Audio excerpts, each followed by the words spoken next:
Welcome to Dominate, where we discuss strength and conditioning and much more. Welcome to Dominate Discussions. Sean Travers, my man, one and only. Tell him who you are, what you do.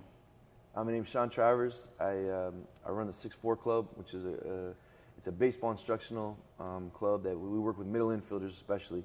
Although I also work with hitters and a little bit of pitching and stuff like that. Coach some teams, but my main focus is developing young baseball players. How old? Probably 12, 13 is where we start. I do have some younger players that are 8 or 9, and I will take those guys on if they have a special passion. Okay. I'm not, 8 or 9 years old. I don't really care how good of a player they are. Right. But if they show a special passion for the game, I'll work with anybody that has a passion for baseball. Nice. So, what is 6'4"? What's 6'4"'s specialty? I should say. I mean, my specialty would be middle infield play, so shortstop, second baseman, defense. Our whole kind of the big thing about is middle infielders got to be able to turn the double play. So I really love working with middle infielders to get them more agile, more athletic, smooth, fluid, and just kind of maximize their God-given ability. So that's kind of a passion. That's kind of what I'm known for. But I've also I also enjoy working with hitters from 12 years old to professional hitters, and I've had some success with those guys. The thing about hitting that I love is once you get the physical stuff down, that's when you can start kind of attacking the mental and developing the mental side of a hitter, which is very interesting to me. What's interesting about the mental side? Well, it's just it's such a in sports you're 60 feet 6 inches away from this guy that's throwing 95 miles an hour, right? So there's a certain amount of courage that a hitter needs to have. I always say to people, I would much rather have a confident hitter with a bad swing than a great swing with no confidence.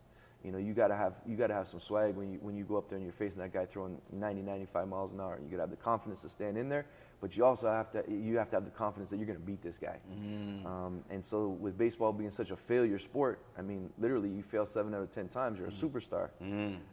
It really works on the brain. So you can help players understand that there's different levels of success. It's just not always about getting a base hit. It's about having quality at bats.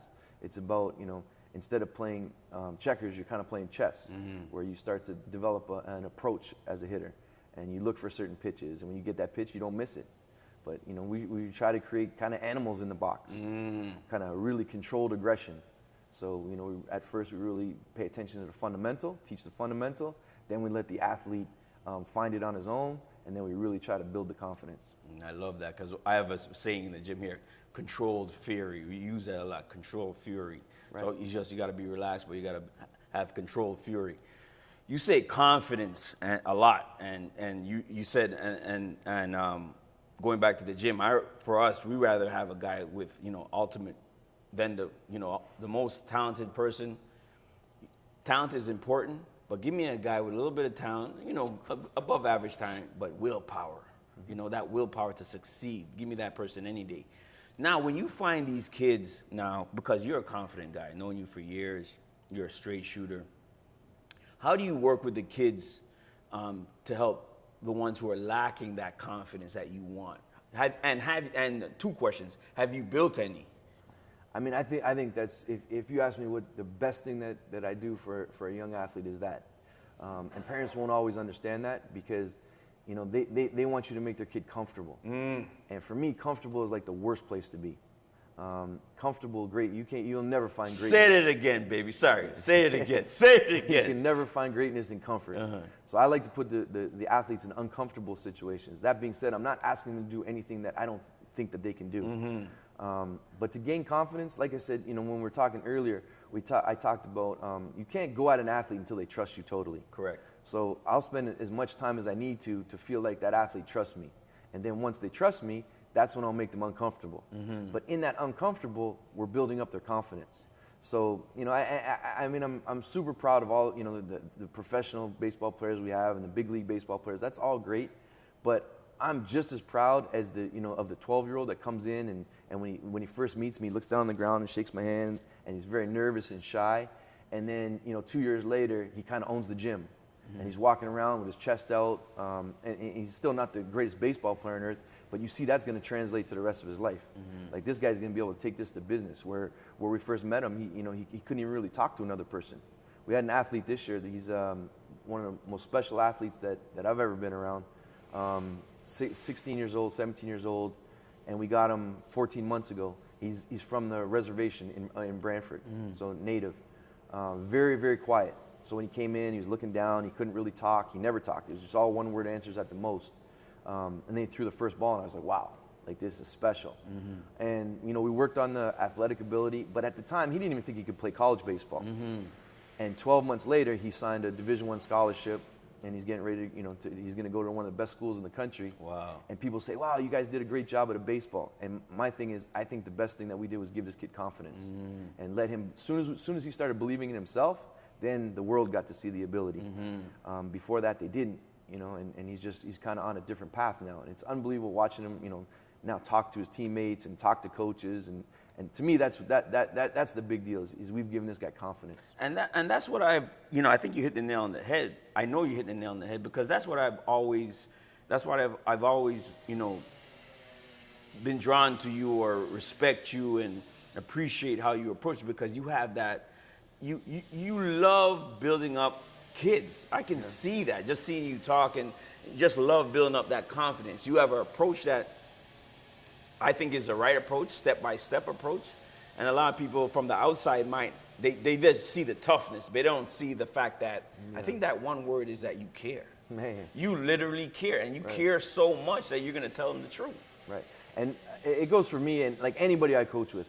If my biggest thing is I hate when people are not reaching their potential.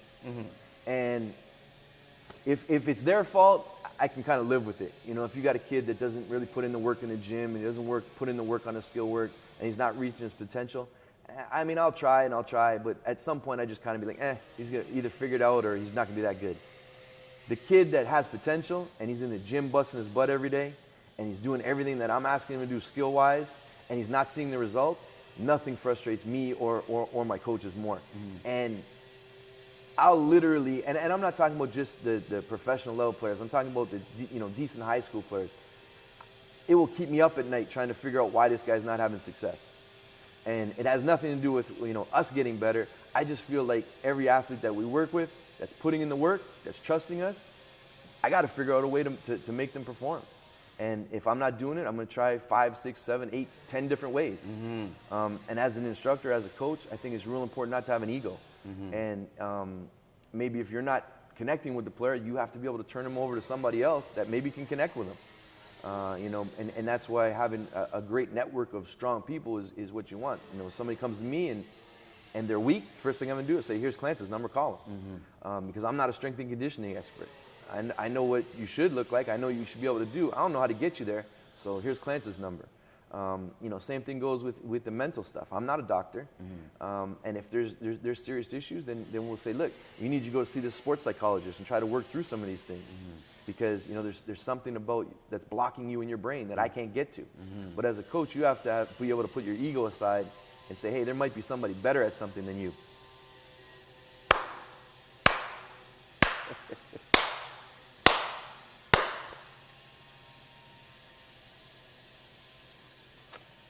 That's exactly how I approach it. Like, I'm sitting here listening to you, I feel like we're twins. No, for real. Maybe it's the beard. Maybe. I wish I could grow. But no, honestly, on a serious note, some people take that approach, maybe like I'm a little too intense. Yeah. It's because I care. 100%. Don't be with me and you're not getting results, man. Right. That drives me crazy. So I take it personal, and I try to tell our coaches and staff that if you step in these doors, you have to get better. Yeah. It keeps me up at night, on the real. Yeah. And that's why I have experts just like you in different avenues who can help you where I fall short. Right. And I have to put that ego aside. Have to. I have to. If I don't, because it's not about me, it's about you. Right. It's not about me, it's about you, it's about the athlete. I love your approach, man. Why are you, like, how, Tell us a little bit about Sean Travers coming up playing back, because I know you played baseball. Baseball. Give me a little bit about your past and what brought you to here today. So I grew up in Mississauga. Played 3 sports: played basketball, football, and baseball. Baseball, there was no high school baseball. That was obviously the sport that I was best at. But I was a decent basketball player and could have played college football as well. What position did you play in basketball? In what? In basketball. Point guard. Point guard. Yeah. I'm just teasing. Played point guard. I mean, it's 6'1". Yeah. But I like football. I could have played college football. Played quarterback. But baseball seemed like that was my best chance to be a pro. So at the time, there was no real high school baseball, and there still really isn't. But there wasn't really travel teams and stuff like that. So when I met some scouts in the States, they're like, "Well, what's your high school?" And I said, "Well, we don't play high school baseball." And So at the time, I told my parents I'm going to get a baseball scholarship, and that nobody was doing that. For whatever reason, my parents believed in me. They just they're like they didn't ask a lot of questions. My mom was a principal, so academics was everything. But I told them, look, I'm going to get a baseball scholarship, and they just believed in it. So I went from playing this whatever level in Ontario to being a scholarship athlete in California, and I got out there. And I had a real successful first, freshman fall. I hit like 430, 440. Like I had a huge, offensive, and my defense was bad. The funny thing is, when I went out there, the scouts said I was a great defender, couldn't hit. So I got out there, I was kind of the opposite. I hit, but I couldn't defend. But that's a whole different story. But halfway through that fall, I was so lost because I'd never been in an environment like that growing up in Canada. I never played for a real coach. I never had real practices every day. I didn't understand. I'd show up 15 minutes before practice and think I'm 15 minutes early. Everybody else showed up 45 minutes before me, so I was 45 minutes late. And I never understood that. So very early in my first semester, I said to myself, if I ever get the chance, I'm going to go back home and prepare these kids for a coach that's hard on them, for a coach that's demanding, and get them ready for college. Unfortunately, at the semester, I got my scholarship taken away and it really didn't have anything to do with on the field. It had to do with off the field. I didn't jive. I didn't know how to like I said, get to practice an hour early. So I was different than the other guys. So I had to come back home and kind of refigure things out, and then I got on the right path. But like even before that happened, I said to myself, if I get a chance, I'm going to come back and teach these kids what it takes to be a college athlete. And that's when my playing career was over. That's what I started doing, and it's been a passion ever since. It's been a passion ever since. I can.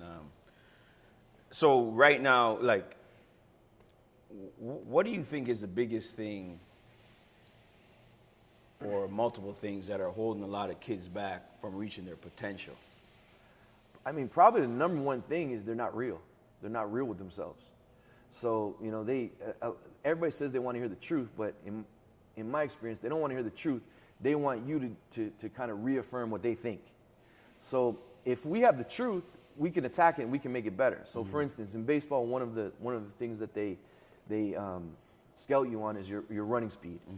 So and one of the tools they'll use to grade your running speed is a 60-yard dash.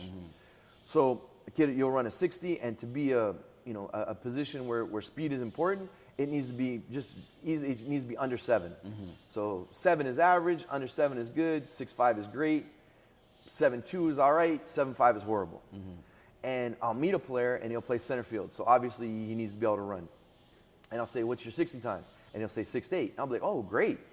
Then we'll get him out on the field and it's 7'5". And so they're not being real. You know what I mean? And I'm not saying they're lying. Like, maybe their dad was holding a stopwatch and, oh, we got a 6'8", great. And they're celebrating this thing.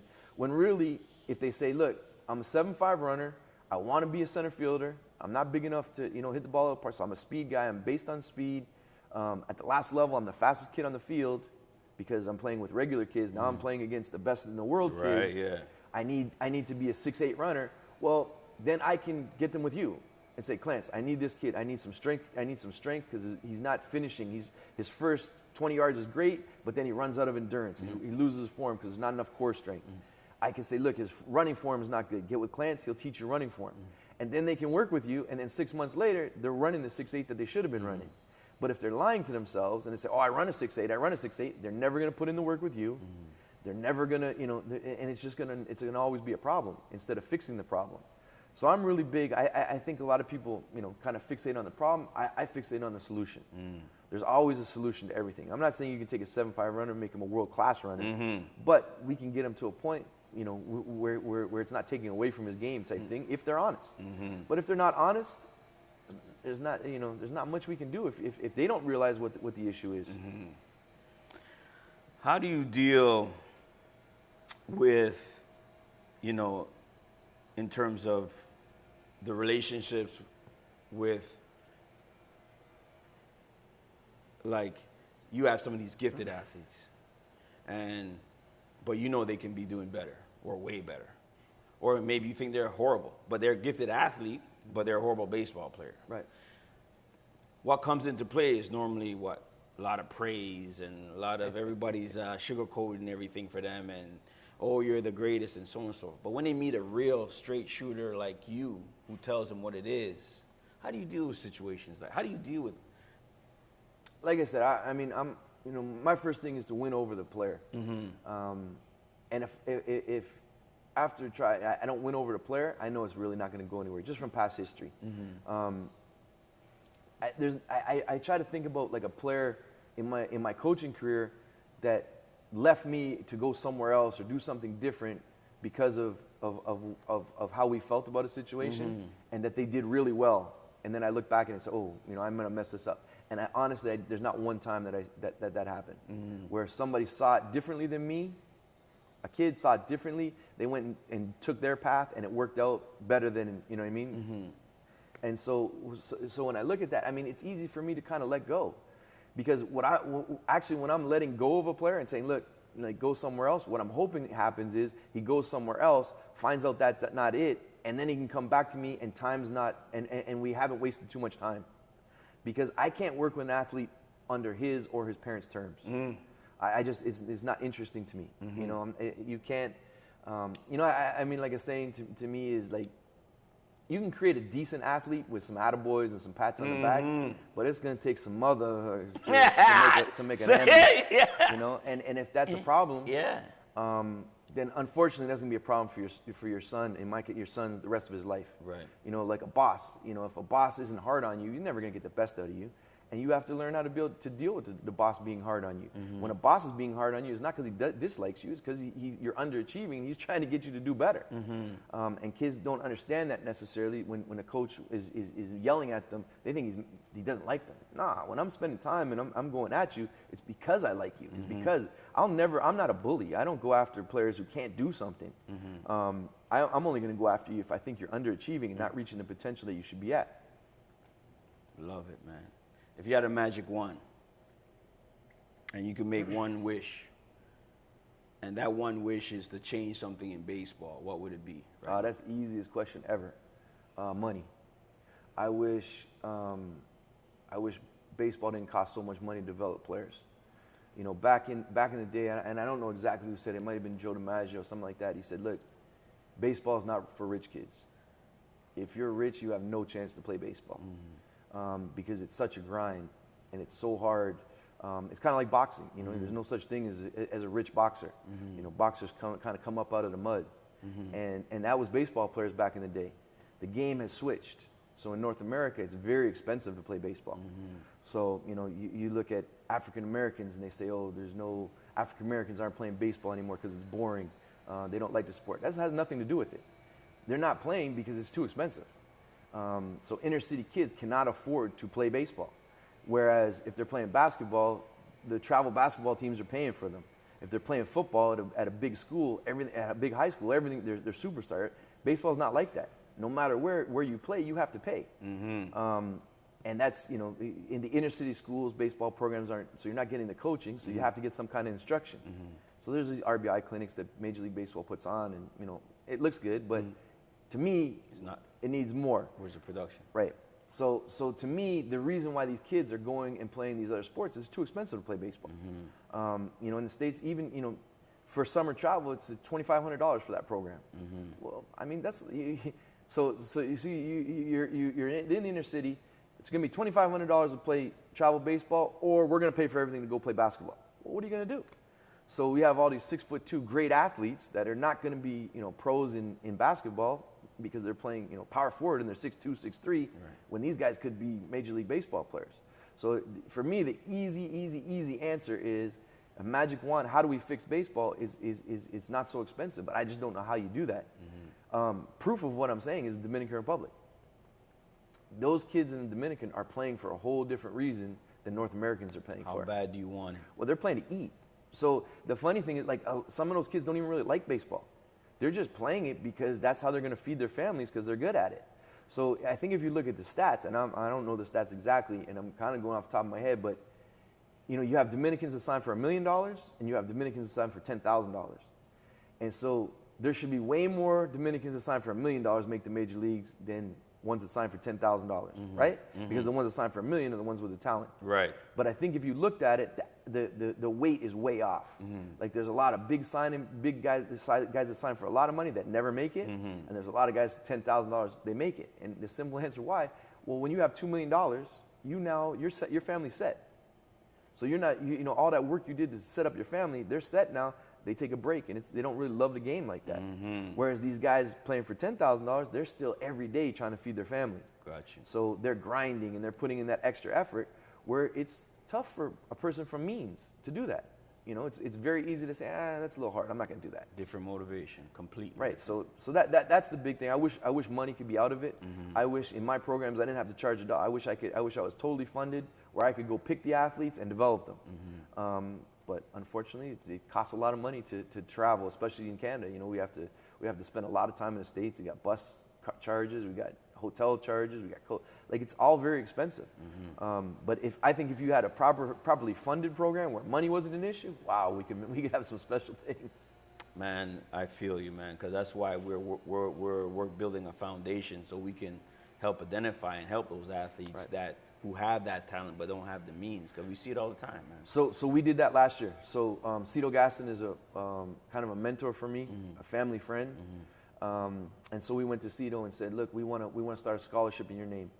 And Cito is one of the classiest men you'll ever meet, and he kind of understands this about baseball being expensive. And so we went to him and said, look, we want to start a scholarship for African Canadian kids that can't afford to pay the full fees. Right. And Cito was 100% behind it. And in our first year, we actually, we raised substantially more money than I thought. I think the first year we made about $20,000. Love that. So we had 5 athletes that were able to benefit from that. Yeah. And hopefully that just keeps growing and growing, and we can do something different and kind of have the model in Canada for the U.S., which is kind of weird, right? Right. But we started here, and hopefully that kind of, that I talk to some of my peers in the U.S. and say, look, implement this scholarship in your program. So some of these kids that couldn't do travel baseball can now do it. Love that, man. Fantastic. My man, last question. Since we're on dominate discussions, I always like to end off with, what does dominate, what does that word dominate mean to you? I mean, I think it's a mentality, first of all, right? So dominate everything that you do. The thing that I really try to get to my kids is mediocrity is so easy. And we live in a society in Canada where mediocre is easy. It's really easy to make $40,000 a year and live a very mediocre life. And if you're mediocre in school, if you're mediocre then you're going to be mediocre everywhere. So dominance to me is dominate everything. Dominate school, dominate the gym, dominate your sport. And you can go 0 for 4 in a baseball game and dominate. And you do that because you prepared, because you're focused during the game. You put in your best effort. Some days you just get beat. That doesn't mean you didn't dominate. If you do that more times than not, if you prepare and you have confidence, you're going to win more times than you lose. The thing is people are very mediocre. So in baseball, you have 5 at bats. You get a hit in your first at bat. You get a hit in your second at bat. You're 2 for 2. It's very easy to throw those 3 at bats away, because at the end of the game, you go 2 for 5. You had a great game. Right. If you dominate, you're never satisfied. You never give away an at bat. If your team's up 10-0, it's like it's 0-0, because you don't know who's watching you. And for me, as soon as you stop competing, and as soon as you're able to, I threw away this at bat, it becomes really easy to throw away at bats. I tell my guys when I'm on on the driveway playing my 12-year-old daughter in basketball, and she puts up a layup, I'm gonna swat it in the head. And then they say, oh, why are you doing that to that little girl? Because I want her to know the life is not easy, you know. And I want her when she scores a basket that she's proud of it. I don't want to just give her stuff.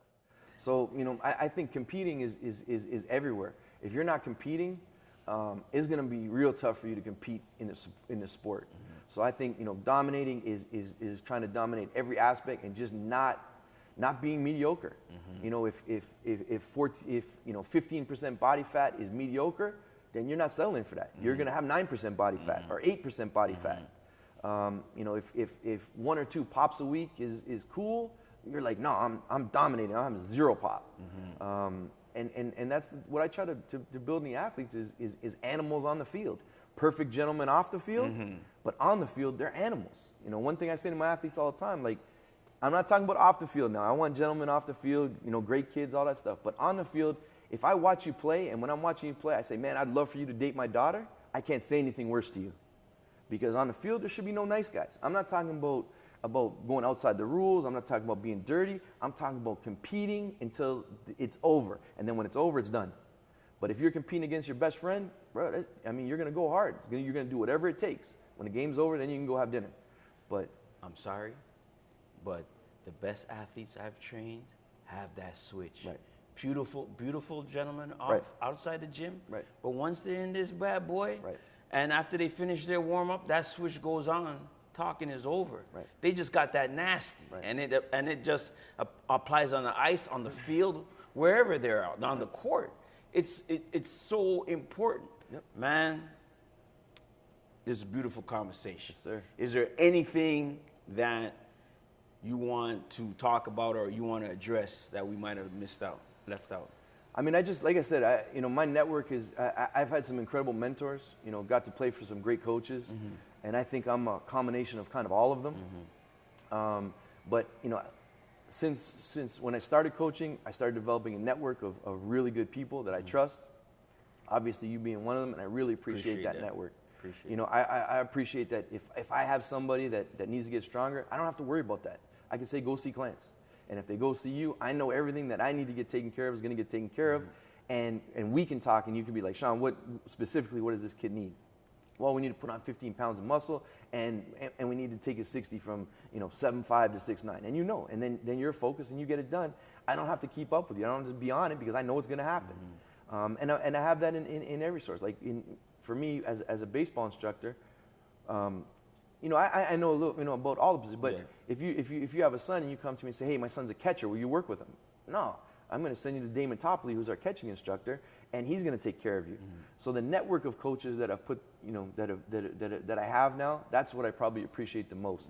Mm-hmm. All like-minded people that are, you know, that want the best for the kids, number one. Mm-hmm. Everybody has a little different way of doing it, and I appreciate that. I mean, I think the world would be kind of boring if everybody was the same. 100%. And also, maybe I don't connect with a player, so I send him to a coach who maybe is more about getting a player comfortable. Mm-hmm. And then we can get him comfortable, then maybe he's ready to come back to me. But you know, the guys in the circle, they're different. Everybody's not the same. And I think that's beautiful too. But I think the biggest thing is, like I said, the network of people that I've come across and are in my close network. I super appreciate that. Love that, man. Beautiful convo, yes, baby. Beautiful. We could talk for days, man. We could talk for days. Yes, sir.